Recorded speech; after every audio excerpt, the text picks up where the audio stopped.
This is a demonstration video for ENSIARY, a comprehensive library management system for ENSIARY built using C++ and the Qt framework. The application is designed for library administrators, giving them a powerful platform to manage all library operations, from resources and users to loans and reservations.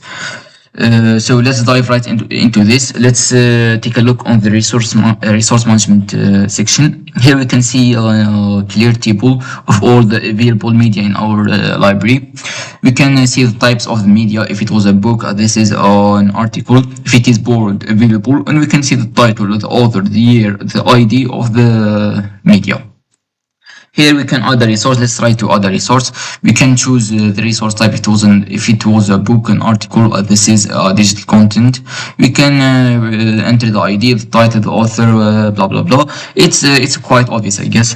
We can also edit a resource, remove a resource.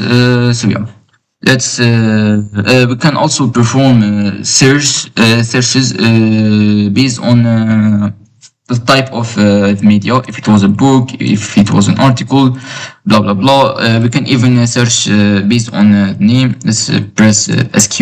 Yes. Yes. Let's go to the user management section. Here we can see all the registered users in our library management system. We can see Dr. Michael, which is a teacher, Sarah Davis, which is a student, and yeah, we can perform the same type of searches here, blah blah blah. Let's search for Michael, for example, and here is Michael. We can search based on the type, if he's a student, a teacher, blah blah blah, and yeah, let's try to add a user. Here we can enter the full name, the email, the phone, the address, the user type, if it was a student, teacher, staff, administrator, or guest, if it was a staff member too. If it was a student, we have to specify the year, if he's first year, second year, whatever, and yes. Let's try to perform a loan to Dr. Michael. Let's take his ID. Let's go back to resource management. Here we have these two buttons. This is to reserve a resource, and this is to borrow a resource. Let's perform a borrow. Let's enter Dr. Michael user ID and press OK. And it was successful. Let's go to the user management again. Let's press refresh, and as you can see, Dr. Michael has one loan, one active loan. So yes, let's take a look on the loan management system. Here we can see all the active loans. Here we can see the loan ID, the user ID, the resource, the borrow date, the due date, and the status. Let's this is the last loan we made. It was to Dr. Michael, obviously. Here we can renew the loan by adding more days, blah blah blah, or we can return the book. Let's try to return the book, return QS whatever, and it was the resource returned successfully. Let's go back to the user management, refresh, and yes, we can see that Michael has no active loans. Let's go to the resource management, and yes, we can see that the book we borrowed to Michael is back to available. Let's take a look on the library information section. Here we can see some library statistics, the total resource we have, the available resources, the total users, the active loans, whatever, blah blah blah. Here we can see, we can even add some upcoming events like the club open days, whatever. We can add an event, name it whatever, and here is it. We can remove an event, remove this event. Actually we have to choose, let's choose event. Here the days of the active the days of times where the library is active.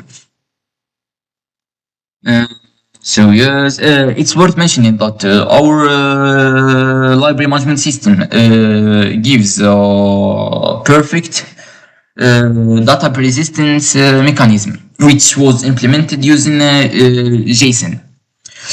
By pressing on the save button, all the data will be saved, and it will persist between sessions. So when you close your application and reopen it, the data will stay be there. So now let's take a deeper look on how all of this was implemented. Let's take a look on this. Under the hood, ENSIARY is built using a strong object-oriented architecture. The design relies heavily on polymorphism. We manage all resource through a base resource pointer, allowing us to handle books, articles, and digital content with a single clear interface. This is possible. This was possible thanks to virtual functions. The system also used composition as a core principle. The library manager class owns all the model objects. As we can see, we have vectors pointing to different types of data, like loans, users, resource, reservations, whatever. It's worth mentioning that for memory management, we are using modern C++ smart pointers, specifically the std unique pointer. This was to handle all dynamic memory allocations and ensure there are no memory leaks, even when exceptions occur. And speaking of exceptions, the application has a robust exception handling system with custom exception classes, ensuring that runtime errors are caught and handled gracefully without crashing the program. Let's take a look on how we built the user interface. Here, this is the Qt designer. We use this to build the GUI, which is the graphical user interface. After that, we link the different links with functionality. So yeah. In conclusion, ENSIARY is a future-rich application that effectively demonstrates how object-oriented principle can be used to build scalable real-world software. So, thank you for watching. I hope that you've enjoyed this 7 minutes video. And yes, see you in the next one.